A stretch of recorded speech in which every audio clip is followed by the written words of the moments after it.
సాయి పల్లవి ఓ కథ ఒప్పుకుందంటే అందులో మ్యాటర్ ఉన్నట్టే లెక్క. తన సినిమాలన్నీ ఆచితూచి ఎంచుకుంటుంది. సినిమాలు లేకపోయినా పర్వాలేదు, ఖాళీగా అయినా కూర్చుంటుంది తప్ప ఏది పడితే అది చేయదు. అందుకే సాయి పల్లవి ఓ సినిమా చేస్తోందంటే ఆటోమేటిక్గా అందరి కళ్ళు అటువైపు తిరుగుతాయి.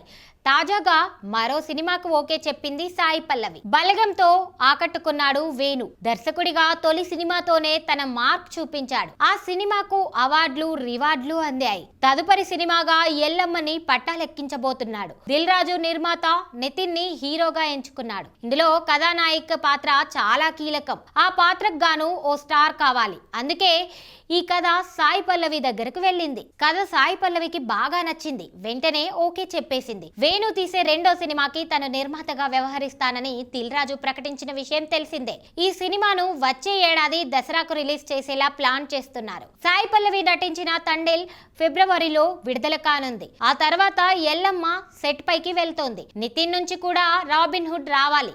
తమ్ముడు విడుదలకు సిద్ధంగా ఉంది. విక్రమ్ కే కుమార్ కథకు ఓకే చెప్పాడు నితిన్. ఎల్లమ్మతో పాటు ఆ సినిమా కూడా సమాంతరంగా పూర్తి చేస్తాడు.